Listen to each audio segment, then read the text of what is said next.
Shalom ho sa inyong lahat. Magandang umaga po sa inyo. Ang isa pong pagbati ng kapayapaan ng hatid ni Father June sa inyo sa ating palatuntunan ito ng Word Made Flesh.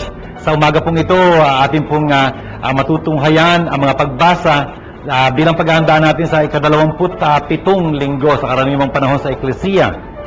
Tayo po'y maraming matututunan sa ating palatuntunan ito. At sana po ang inyong mga panulat at susulatan ay nandyan na lahat po ng mga kasambahay niyo at mga kaibigan, natipo na kayo sa paligid ng inyong telebisyon sa harapan ng Biblia na ating pag-uusapan ngayon. Sana ho talagang ano man ang inyong kalagayan ngayon, maging pagpapala ito sa inyo. Huwag ho kayo mag-alinlangan. May biyayang hatid ho ang programang ito sa inyo mula sa ating Panginoon. Ang Word Made Flesh. Si Jesus ho yun, ang salitang naging laman sa sinapupunan ni Maria, lalang ng Espiritu Santo. Kaya po, saan ba kayo naroon? Nandito po ang Word Made Flesh para sa inyo. Sana po'y maging pagpapala ito.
Ang ating pong pagbasa mula kay Isaías ay tumukoy tungkol sa ubasan. Yun ho din na magiging ebanghelyo natin mamaya tungkol ho sa isang talinghaga ni Jesus tungkol sa ubasan. Ang unang pagbasa po, tsaka yung ebanghelyo magkatugmang nagkasa ng paksa. Dito po sa kanyang sulating ito, tinutuligsa ho, talagang binabatikos, talagang ipinapadama ng Diyos yung kanyang sama ng loob, parang ganyan, sa kanyang bayang Israel. Kasi ang ubasan ng Diyos, tulad ng sinasabi dito sa verse 7, ang ubasang ito ay ang bayang Israel. Brothers and sisters, ano ba ang ginawa ng Diyos sa ubasang iyon? Sabi niya, isang lupa itong mataba. Binigay ang gagawin ng Diyos na ubasan. Mabubuting ubas ang tatanim niya. Hindi lang yon, magtatayo pa siya ng bantayan, yung watchtower, para matingnan niya kung ano nangyayari sa ubasan, kung baka may mga hayop na pumapasok doon, sinisira yung ubas, o kaya mga nanakaw na nanakaw ng ubas. At hindi lang yon, nagtayo pa nga siya doon ng pisaan ng ubas. Ibig sabihin, kumpletong-kumpleto yung ginawa niya. No? At ang masama ho nito, ang binunga ho, ligaw na ubas. Can you imagine? Bubot, hindi mapapakinabangan. Kaya nga, ang sabi ng Panginoon, kayo na maghusga sa aming dalawa, sa ubasan kong ito at sa akin. Sabi niya ganyan. Ano pa ang magagawa kung hindi ko ginawa para dito sa ubasan kong ito? Kung kaya nga, anong gagawin ko ngayon dahil ganito ang nangyari? Sabi niya, papatayin ko ang mga halamang nakapaligid dito. Yun hong ibig sabihin ng hedge.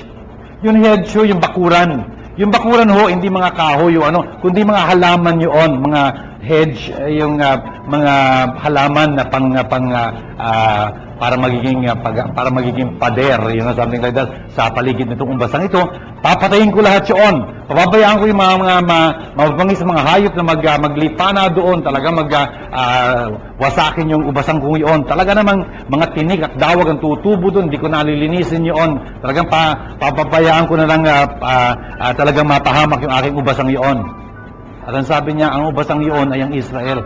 Brothers and sisters, tingnan nyo, isa hong sinasalungguhitan nito ay pagka binigyan tayo ng Diyos ng isang pribileyo, binigyan tayo ng Diyos sa karangalan, binigyan tayo ng Diyos ng biyaya, meron hong karampatang iyong responsibilidad.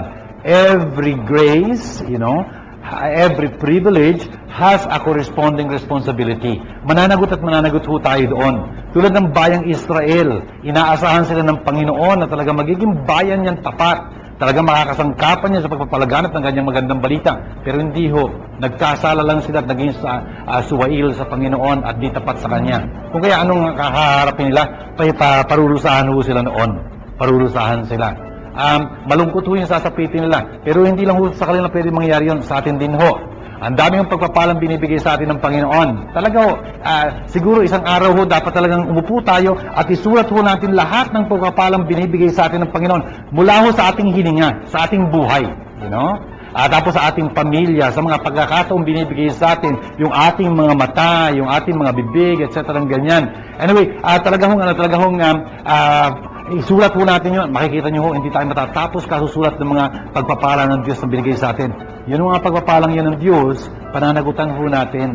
Inaasahan ho ng Diyos na talagang yung binigay niya sa atin ay talagang gamitin natin mabuti para sa kanyang karangalan. Brothers and sisters, as they say, what you have, your life for example, your opportunities, your qualities and whatnot, those are God's gift to you. What you do with them is your gift to God. Kung ano ang gagawin natin sa buhay na handog sa atin ng Diyos, yun ho magiging handog natin sa Panginoon. Sana ho, meron tayong napakagandang handog sa Panginoon dahil ating talagang sinasamantala at talagang pinagyayaman ang kanyang mga kaloob sa atin.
Mga kapatid, tingnan niyo po, ang ating pagbasa mula kay San Pablo Apostol sa mga taga-Filipos ay nagpapaalala sa atin ng isang napakagandang bagay tungkol sa pagiging Kristiyano.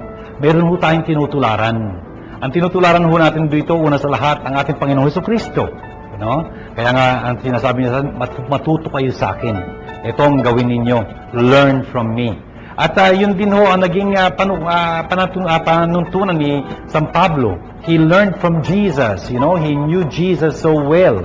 He meditated on Jesus. He encountered Christ and whatnot. Kung kaya nga, natuto siya kay Jesus. Kung kaya pagkatapos ng masasabi ni San Pablo sa atin, matuto rin kayo sa akin. Sabi niya ganyan, isagawa ninyo ang lahat ng inyong natutunan, tinanggap, narinig, at nakita sa akin. Yun ang sinasabi dito sa verse 9. Itong Philippians chapter 4, verse 9. Talagang dapat tayo matuto kay San Pablo. Kasi siya din natuto kay Kristo.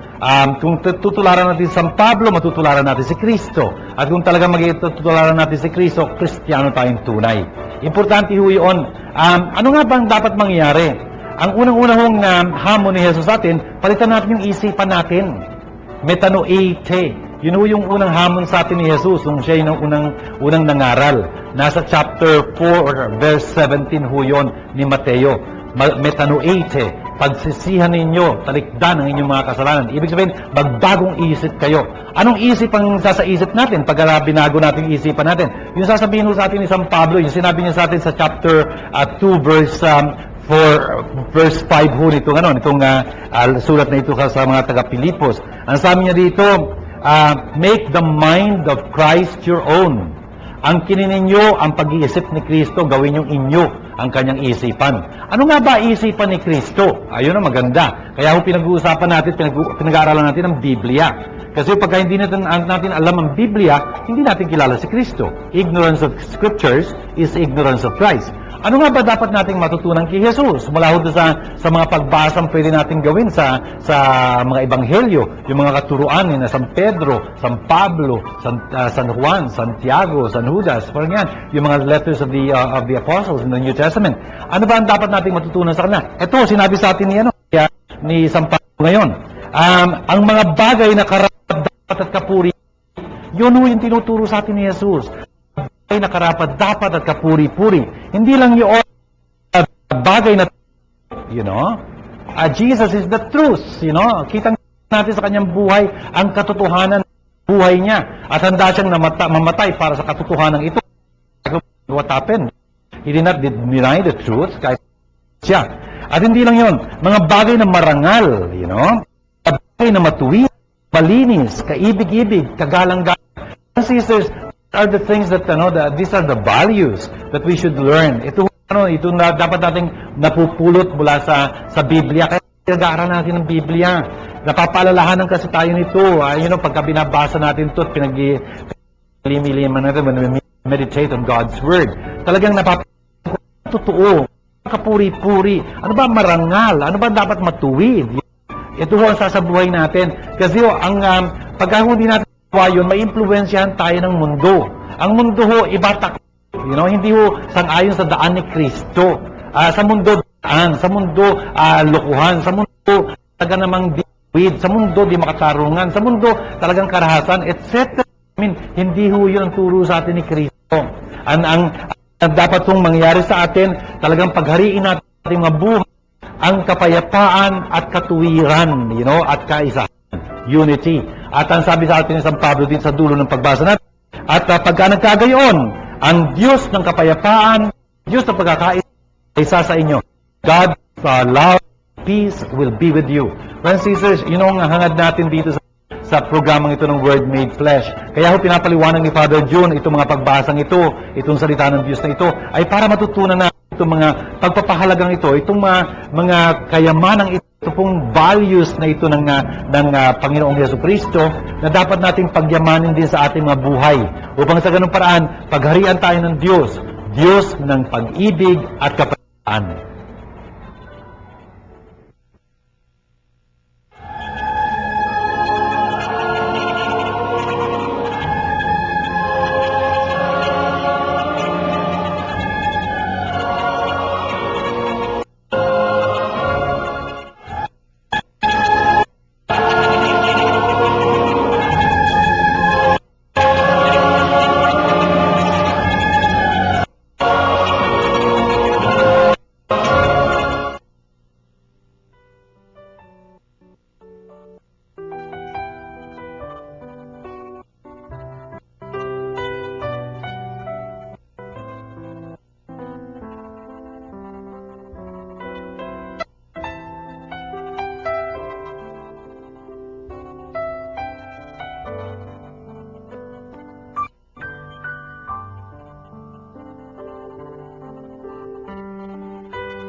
Ang ating pong ebanghelyo ay kinakailangan ng konting paliwanag kasi po dito sa Pilipinas wala tayong ubasan. Wala tayong ubasan. Siguro po masasabi natin yung taniman ng upo, taniman ng upo. Kasi ang importante sa ubasan yung bunga, At one point sasabihin ni Jesus sa huling hapunan, sasabihin niya, ako ang puno ng ubas, kayo mga sanga. Importante yung maintindihan yon na of course kung hindi natin naiintindihan ang ubasan, medyo mahirap intindihin. Ayun nga ho, itong ubasan, itinanim ho ito nung may-ari at napakaganda ho ng kanyang paghahandang ginawa. Mataba yung lupa niyang ganyan, tapos nagtanim siya ng ubasan pero hindi lang ho ubasan tinanim niya. Binakuran niya pa man din yun, tapos nagtayo siya ng isang tore. Yung tore ho, may gamit yun para makikita niya yung kanyang ubasan, lagi niya mababantayan kung mayroong mga hayop na napapasok doon o mga tao magnanakaw ng ubas, etc. Tapos meron din ho siyang nilagay doon na pisaan ng ubas, yung wine press. Yun yung ubas kasi pipigain yun, tapos yung katas noon, mape-ferment pagkatapos, tapos magiging wine siya, magiging alak po siya. The point is, ang sabi niya dito, nung dumating na yung anihan, yung pitasan ng ubas, ang nangyari noon, hinihintay nung nagpadala siya ng kanyang mga utusan upang kunin sa mga niya, yung mga tenants niya doon sa kanyang ubasan, yung kanyang kaparte, yung parte ho ng kanyang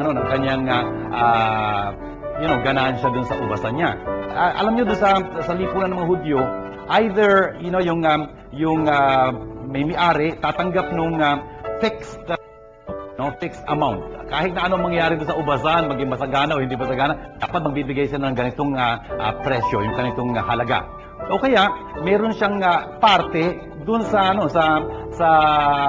ani. Sabihin natin, kunyari, 60-40. 60 doon sa mga kasama, 40 yung kanya. Kaya pera, pera.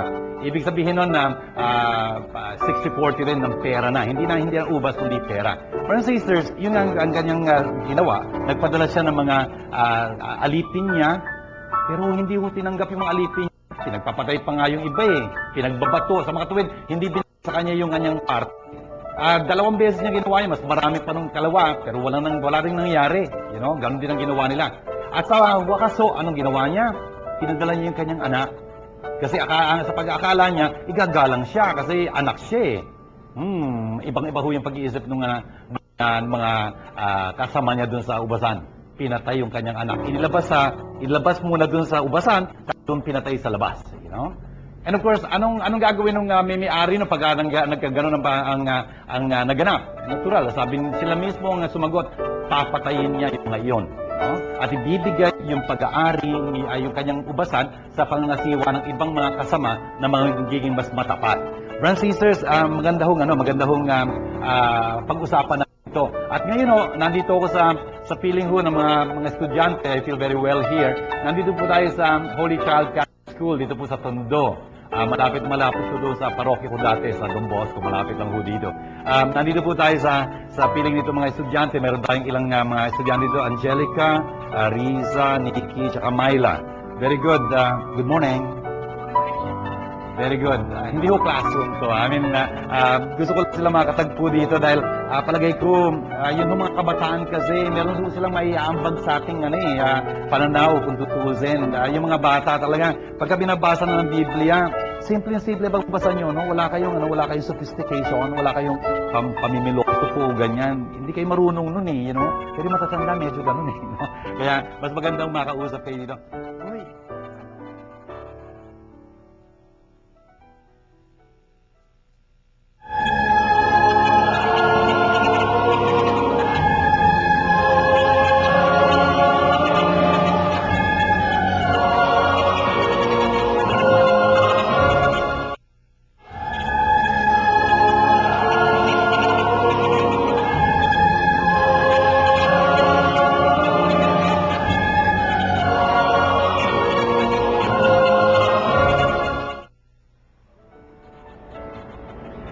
Tingnan niyo po, sabi ko sa inyo, ang dami natin mapupulot na mga turo, aral, katotohanan dito sa mga pagbasa natin para sa ika-27 linggo sa karaniwang panahon sa Eklesiya.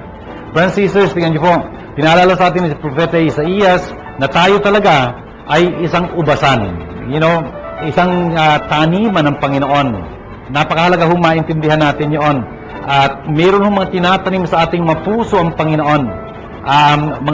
For example, sa binyag nga, yung pananampalataya, pag-asa at pag-ibig, napakalaking yaman ho noon. At kung tinanim ng Diyos yun sa ating mga puso, inaasahan niya ho talaga magbubunga at magbubunga tayo. Sana po talagang pasalamatan natin ng Diyos sa ginawa niya sa atin. Ang daming pagpapalang binigay niya sa atin, you know? At alamin natin na talagang yung mga pagpapala ng Diyos sa atin, yung mga biyaya niya sa atin, ay may katumbas hong pananagutan. Sana mapanagutan natin talaga ang mga biyayang ito ng Panginoon. At si San Pablo po sa kanyang pagbasa ngayong umaga sa Filipos, pinaalala po sa atin na talagang ang buhay Kristiyano ay talagang ibang-iba sa ordinaryong buhay ng tao. Kasi ho dito umiiral ang mga pagpapahalaga, ang value system ni Kristo mismo. Si Kristo ho na sa Ebanghelyo ay nagsabi sa atin uli na ang Diyos ay nagtanim ng ubasan. Ayun, ubasan uli yung pinag-uusapan niya doon. Kung saan talaga namang meron siyang hinihintay sa ating mga bunga. Sana ho tayo'y mga taong magbibigay sa Diyos, magbabalik sa Diyos ng masaganang bunga para sa mga pagpapalang binigay niya sa atin. Sa ganung paraan ho, talaga napaparangalan ng Diyos, talaga naman napapakita natin din na tayo mga taong napakararangal din, you know, dahil ang Diyos ay nagpaparangal sa atin. Friends and sisters, sana itong mga pagbasa natin, kimkimin ho natin sa ating mga puso, pagyamanin pa natin uli. Talagang makita natin na yung tinaniman sa ating mga buhay, yung mga buhay natin tinamnan ng Diyos ay talagang masaganang buhay, masaganang mga bunga ng kabutihan na talagang yun din ating mga nakakasalamuha magpapala ng pagpapala mula sa atin kasi nagiging daan tayo ng magpapala ng Diyos sa kanila. Sana po itong maging bunga nitong ating Word Made Flesh ngayong umagang ito na ibig po natin gawing dasal ngayong mga sandaling ito. Sa ngalan ng Ama at ng Anak at ng Espiritu Santo. Amen. Abba, mapagmahal naming Diyos at Ama, salamat ng marami sa mga pagpapalang pinagkaloob niyo sa amin para sa mga aral na inyong pinaabot sa amin sa pamamagitan ng mga pagbasa namin, sa pamamagitan ng mga pamahagi, yung pagsisharing sa amin ng mga kabataang narinig namin ngayong umagang ito. Sana po mula sa kanilang mga bibig, tumimo sa aming mga puso ang inyong aral sa amin, na kami rin talaga ay talagang mga inaasahan yung magbubungang masagana para sa inyong kaluwalhatian, para sa ikararangal ninyo, para sa ikauunlad ng eklesiya, ng church. Sana po talagang malugod kayo sa aming mga pagsisikap na ito. Tinataas po namin sa inyo ang lahat ng mga nagsipanood ng aming programa sa umagang ito ng Word Made Flesh. Sana po datnan sila ng inyong pagpapala. Lalo na may mga sakit, may mga karamdaman, may mga hirap, may mga pagsubok, may mga suliranin yung dapat lutasin. Sana po dampian niyo sila ng inyong awa. At sana talagang pagpalain niyo rin ang mga tumutulong sa amin sa himpapawid namin ng programang Word Made Flesh. Yun hong nagsisitulong financially at gusto pang tumulong, pagpalain niyo na ho sila upang talaga magpatuloy sila sa pagtulong sa pagpapalaganap ng inyong salita. Ito po yung aming ginagawang dalangin kasama ng aming ng Birhen, alang-alang kay Kristong aming Panginoon. Sumainyo ang Panginoon at pagpalain po kayo masaganang makapangyarihang Diyos, Ama at Anak at Espiritu Santo. Amen. Ito po, dito po muli tatapos ang Word Made Flesh. Sana po yung naging biyaya ito, talagang magiging biyaya sa inyo ito sa alang-alang na sa mga ng Panginoon. Shalom po sa inyong lahat.